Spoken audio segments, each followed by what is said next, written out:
Once your phone is hacked, what is in their hands is not simply your device, it is your future. They're selling our future, they're selling our past, they are selling our history, our identity, and ultimately, they are stealing our power. The screen may be off as it's sitting on your desk, but the device is talking all of the time. The question we have to ask is, who is it talking to? If I get a smartphone and I need to use a phone, I actually open it up before I use it. Anything you can do on that device, the attacker, in this case the government, can do. Before 2013, if you said there's a system that's watching everything you do, the government is collecting records of every phone call in the United States, even for those people who are not suspected of any crime, it was a conspiracy. Yes, there were some people who believed it was happening. Yes, there were academics who could say this was technically possible. The world of 2013, we suspected, some suspected that this was happening. The world after 2013, we know that it's happening. The distance between speculation and fact is everything in a democracy. We have now had the first European regulations that are trying to limit the amount of data that can be collected secretly and used against populations broadly. And we have also seen the basic structure of the internet itself change in response to this understanding that the network path that all of our communications cross, when you request a website, when you send a text message, when you read an email, for so long those communications have been electronically naked or unencrypted. Before 2013, more than half the world's internet communications were unencrypted. Now, far more than half are, measured by just web traffic from one of the world's leading browsers, the Google Chrome browser. The entire world has changed in the last few years. It hasn't gone far enough. The problems still exist. And in some ways, they've gotten worse. But we have made progress that would not have been possible if we didn't know what was going on.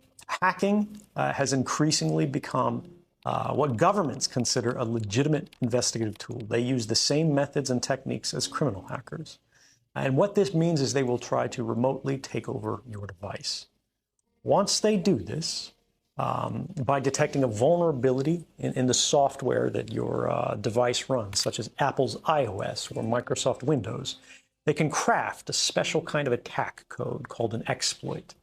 They then launch this exploit at the vulnerability on your device, which allows them to take total control of that device. Anything you can do on that device, the attacker, in this case the government, can do. They can read your email, they can collect every document, they can look at your contact book, they can turn the location services on, they can see anything that is on that phone instantly and send it back home to the mothership. They can do the same with laptops. The other prong that we forget so frequently is that in many cases they don't need to hack our devices. They can simply ask Google for a copy of our email box, because Google saves a copy of that. Everything that you ever typed into that search box, Google has a copy of.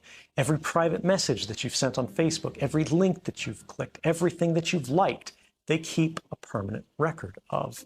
And all of these things are available not just to these companies, but to our governments, as they are increasingly deputized as sort of miniature arms of government. What about enabling your microphone camera? If you can do it, they can do it. It is trivial to remotely turn on your microphone or to activate your camera, so long as you have systems level access. If you had hacked someone's device remotely, anything they can do, you can do. They can look up your nose, right? They can record what's in the room. The screen may be off as it's sitting on your desk, but the device is talking all of the time. The question we have to ask is, who is it talking to? Even if your phone is not hacked, right now, you look at it, it's just sitting there on the charger. It is talking tens or hundreds or thousands of times a minute to any number of different companies who have apps installed on your phone. It looks like it's off, it looks like it's just sitting there, but it is constantly chattering. And unfortunately, like pollution, we have not created the tools that are necessary for ordinary people to be able to see this activity. And it is the invisibility of it that makes it so popular and common and attractive for these companies. Because if you do not realize they're collecting this data from you, this very private and personal data, there's no way you're going to object to it.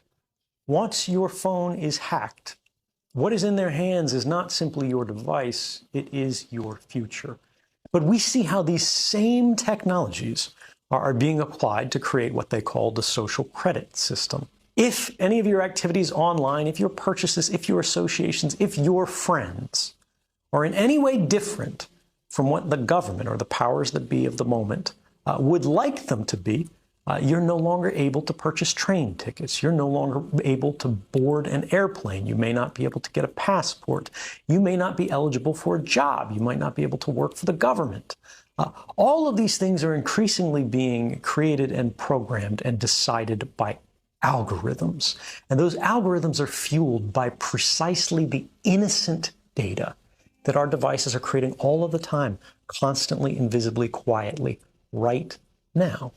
Our devices are casting all of these records that we do not see being created, that in aggregate seem very innocent. You were at Starbucks at this time. You went to the hospital afterwards. You spent a long time at the hospital. After you left the hospital, you made a phone call. You made a phone call to your mother. You talked to her until the middle of the night. The hospital was an oncology clinic. Even if you can't see the content of these communications, the activity records, what the government calls metadata, which they argue they do not need a warrant to collect, tells the whole story. And these activity records are being created and shared and collected and intercepted constantly by companies and governments. And ultimately, it means as they sell these, as they trade these, as they make their businesses on the backs of these records, what they are selling is not information. What they're selling is us. They're selling our future. They're selling our past. They are selling our history, our identity, and ultimately, they are stealing our power and making our stories work for them.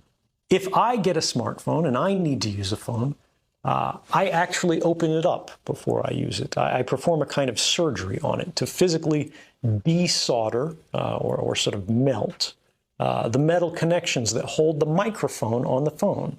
And I physically take this off. I remove the camera for the phone, and then I close it back up. I seal it up. And then if I need to make a phone call, I will attach an external microphone on it. And this is just so if the phone is sitting there and I'm not making a call, it cannot hear me. Now, this is extreme. Most people do not need this. But for me, it's about being able to trust our technology. My phone could still be hacked. My laptop could still be hacked. And just as I told you before, the same principles apply to me. If it is hacked, they can do anything to the device that I can do. So my trust in technology is limited.